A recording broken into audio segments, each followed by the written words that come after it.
పెళ్ళైనా పండగైనా వేడుక ఏదైనా పట్టుచీరల ప్రత్యేక వేదిక వారాహి సిల్క్స్. నమస్తే, వెల్కమ్ టు సుమన్ టీవీ. నేను మీ కృష్ణవేణి. మన సనాతన ధర్మంలో ప్రతి పండుగకు ఒక ప్రాముఖ్యత ఉంటుంది, పాటించవలసిన ఆచారాలు నియమాలు ఉంటాయి. ఎందుకంటే మన ధర్మం ఎప్పుడూ కూడా ఏదో పాటించాలి అని మూఢంగా చెప్పే ధర్మం కాదు. కాలంతో పాటుగా దానికి ఒక లింక్ ఉంటుంది, సైన్స్ దాగుంటుంది. ముఖ్యంగా ఏకాదశి, తొలి ఏకాదశి అనగానే ఆ రోజు నుంచి ఇక పండుగలు ప్రారంభం మనకు. మరి అటువంటి తొలి ఏకాదశిన ఎటువంటి నియమాలు పాటించాలి, ఎలా ఆచరించాలి, ఈ విషయాలన్నీ మనకు తెలియజేయడానికి మనతో పాటు ఉన్నారు ప్రముఖ ఆధ్యాత్మికవేత్త ఆచార్య కాకునూరి సూర్యనారాయణమూర్తి గారు ఉన్నారు. గురుగారితో మాట్లాడదాం. గురుగారు నమస్కారం. నమస్కారం అమ్మా. గురువుగారు, తొలి ఏకాదశి అన్ని పండుగలకు ఇంట్లో ఆడవాళ్ళు అయితే బాగా ఉత్సాహంగా తెలుసుకోవాలని చూస్తూ ఉంటారు కదా. తొలి ఏకాదశి పండుగ రోజు గృహిణులు లేదా ఇంట్లో మగవాళ్ళైనా పిల్లలైనా పాటించవలసిన నియమాలు ఏంటి, ఎలా పూజ చేసుకోవాలి, ఏం చేయాలి? తొలి ఏకాదశి, ఆషాఢ శుద్ధ ఏకాదశి, తొలి ఏకాదశి. విష్ణవే నమః, విష్ణవే నమః, విష్ణవే నమః. ఇంతే పూజ. కావలసిందల్లా మానసికమైనటువంటి అనుబంధం. భగవంతుడితో మనకు సదా మానసికమైనటువంటి అనుబంధం ఉండాలి. భౌతికంగా కూడా లోకాచారాన్ని అనుసరించి పాటించే విధానాలు ఉన్నాయి కాబట్టి వాటిల్లో ఆషాఢ శుద్ధ ఏకాదశిని మనం తొలి ఏకాదశి అంటున్నాం. ఒక సంవత్సర కాలంలో వచ్చే ఏకాదశులు 24. అధిక మాసం వస్తే ఇంకొక 2, ప్రతి 3 ఏళ్లకు ఒకసారి వస్తూ ఉంటాయి. ఈ 24 ఏకాదశులలో ఒక్కొక్క ఏకాదశికి ఒక్కొక్క ప్రత్యేకత. పద్మపురాణం ఈ అన్ని ఏకాదశుల గురించి వివరిస్తే భవిష్యోత్తర పురాణం ప్రత్యేకంగా మనకు ఈ తొలి ఏకాదశి ఈ ప్రత్యేకతను చెబుతుంది. ఈ తొలి ఏకాదశికి ఎందుకింత ప్రత్యేకత? చాలామందికి తెలియని విషయం ఏంటంటే ఈ తొలి ఏకాదశికి మహా ఏకాదశి అన్న పేరు కూడా ఉంది. పండుగలలో శివరాత్రికి మాత్రమే మహా అన్న పదం ఉంటుంది. దేవతలలో కూడా శివుడికి మాత్రమే మహా అన్న పదాన్ని మనం చెబుతూ ఉంటాం. ఈ ఏకాదశి మహా ఏకాదశి. దేవశయని ఏకాదశి అని మరో పేరు కూడా ఉంది. విష్ణువు నిద్రించడానికి ఉపక్రమిస్తాడు అని మన వాళ్ళు చెప్తూ ఉంటారు. విష్ణువు నిద్రించడం ఏమిటి? దేవుడు నిద్రపోతాడా? అదేం కదా అంటే పగటి కాలం ఇక పెరుగుతుంది, ఆరంభం అవుతుంది. దక్షిణాయని పుణ్యకాలం ప్రారంభం కావడంతో పగలు తక్కువ, రాత్రి ఎక్కువ. ఇది మార్పు ఒకటి. రెండవ మార్పు ఏమిటి అంటే దేవతలకు సంబంధించి ఇక అంతా రాత్రి కాలం కాబట్టి పుణ్య బలాన్ని పెంచుకునేటటువంటి కాలం. కాలంలో వచ్చే 6 నెలల విభాగంలో ఉత్తరాయణం, దక్షిణాయనం అన్నప్పుడు ఉత్తరాయణ కాలం అంతా కూడా శుభకర్మలు, శాంతి, పౌష్టిక కర్మలు ఆచరిస్తే దక్షిణాయనంలో మనం పుణ్యకర్మలను, పుణ్య బలాన్ని పెంచే కర్మలను ఆచరించాలి. ఈ దక్షిణాయనంలో వచ్చేటటువంటి మొదటి ఏకాదశి కాబట్టి దీనికి తొలి ఏకాదశి అని పేరు. విష్ణువు మన దేహంలో ఉండేటటువంటి చైతన్యం, ప్రాణశక్తి. విశ్వస్మే నమః, విష్ణవే నమః, వషట్కారాయ నమః అని చెబుతూ ఉంటాం కదా. విశ్వం విష్ణు వషట్కారో. విష్ణువు కంటే ముందు ఉన్న పదం విశ్వస్మై నమః. లోకమంతా కూడా విశ్వస్వరూపమే. ఈ భూమి పేరు వసుమతి. ఈ నేపథ్యంలో మనం దేవశయని ఏకాదశి, ఆషాఢ శుద్ధ ఏకాదశి, తొలి ఏకాదశి కనుక కన్నులు మూసుకొని మనలో ఉండే ఆ అంతశ్చైతన్యాన్ని, పరమాత్మ స్వరూపాన్ని, విష్ణు స్వరూపాన్ని గుర్తించే ప్రయత్నానికి శ్రీకారం చుట్టాలి. ఇది మొదటి నియమం. రెండవది, ఈ భవిష్యోత్తర పురాణంలో కృష్ణుడు, ధర్మరాజు ఈ ఇద్దరి సంవాదం 179 శ్లోకాలలో కృష్ణ యుధిష్ఠిర సంవాదం అన్న పేరిట దేవశయని ఏకాదశి గురించి ఎన్నో విషయాలు సవివరంగా ధర్మరాజు అడగడం, కృష్ణ పరమాత్ముడు చెప్పడం ఇలా ఉంటాయి. ఈ రోజు నుంచే చాతుర్మాస్య వ్రత దీక్షలు ప్రారంభం చెయ్యాలి. ఆషాఢశుద్ధ ఏకాదశి, కుదరని ఎడల ద్వాదశి, కుదరని ఎడల పౌర్ణిమ, కుదరని ఎడల కృష్ణపక్షంలో వచ్చే అష్టమి, కుదరని ఎడల దక్షిణాయనం పుణ్యకాలం ప్రారంభమయ్యే రోజు, దాంతోపాటుగా కర్కాటక సంక్రమణం రోజు కూడా ప్రారంభం చేసుకోవచ్చు. ఇలా 5 ఏదైనా మనకు అనుకూలమైన రోజున ఈ చాతుర్మాస్య వ్రత దీక్షలు ప్రారంభం చేయాలి. ఆషాఢ శుద్ధ ఏకాదశి నుంచి శ్రావణ శుద్ధ ఏకాదశి వరకు మొదటి పాదం. ఈ మొదటి నెలలో ఆకుకూరలు తినకూడదు. శ్రావణ శుద్ధ ఏకాదశి నుంచి భాద్రపద శుద్ధ ఏకాదశి వరకు రెండవ పాదం. ఇందులో పెరుగు స్వీకరించకూడదు. అలాగే భాద్రపద శుద్ధ ఏకాదశి నుంచి ఆశ్వేజ శుద్ధ ఏకాదశి వరకు పాలు స్వీకరించకూడదు. 4వది ఆశ్వేజ శుద్ధ ఏకాదశి నుంచి కార్తీక శుద్ధ ఏకాదశి వరకు పప్పు ధాన్యాలు తినకూడదు. ఇవి 4 నెలలకు సంబంధించిన నియమాలు. అనేక నియమాలకు ఈ ఆషాఢ శుద్ధ ఏకాదశి ప్రారంభం. ఆహార సంబంధిత నియమాలు ఈ అనేకంలో మొట్టమొదటివి. భర్త భార్య ఇద్దరు ఆనందంగా ఉండాలి. దాంపత్య జీవితం బ్రహ్మాండంగా ఉండాలి.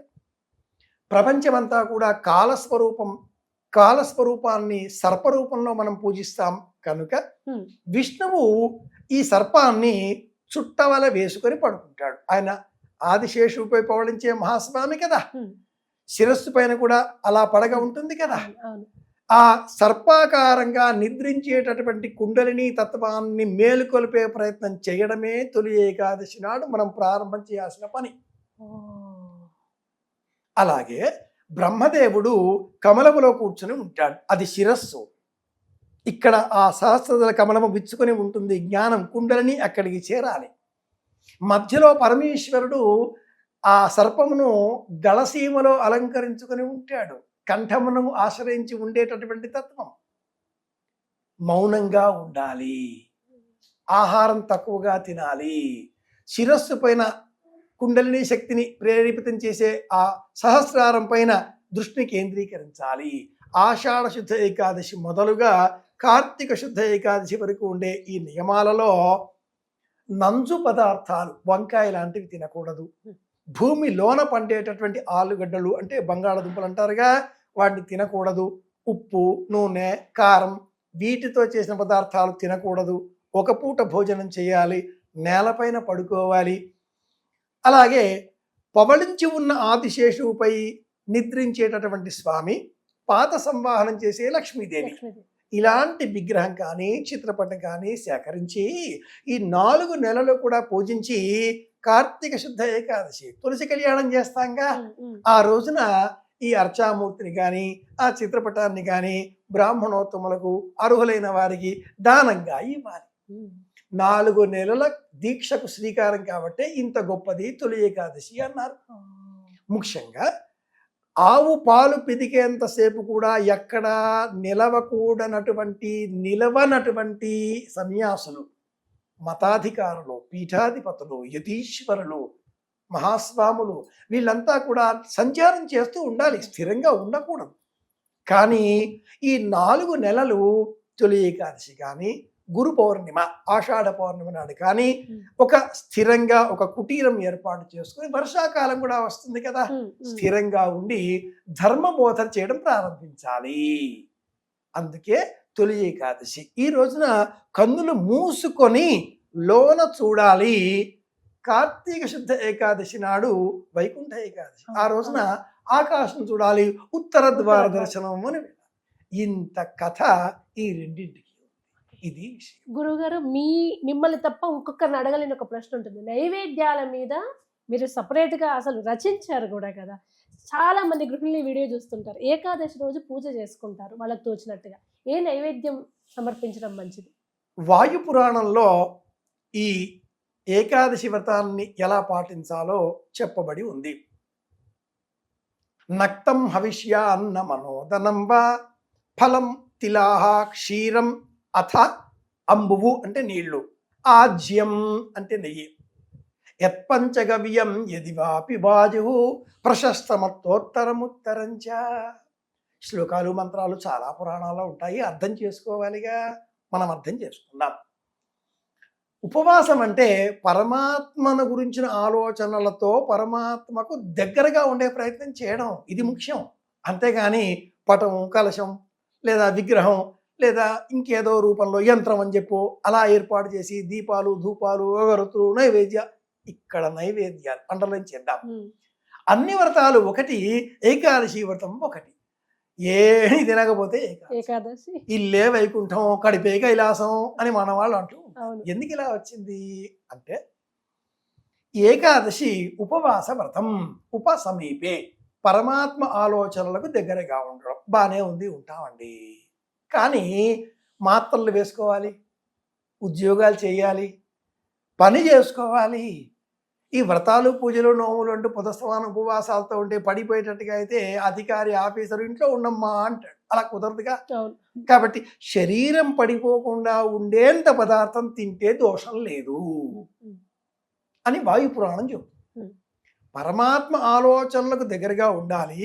అలాగే పదార్థాల కుంభాలు కాకుండా పదార్థం శరీరం పడిపోకుండా ఉన్న ప్రమాణంలో ఒక్కసారి కాసింత తీసుకొని ఉపవాసాన్ని కొనసాగించవచ్చు.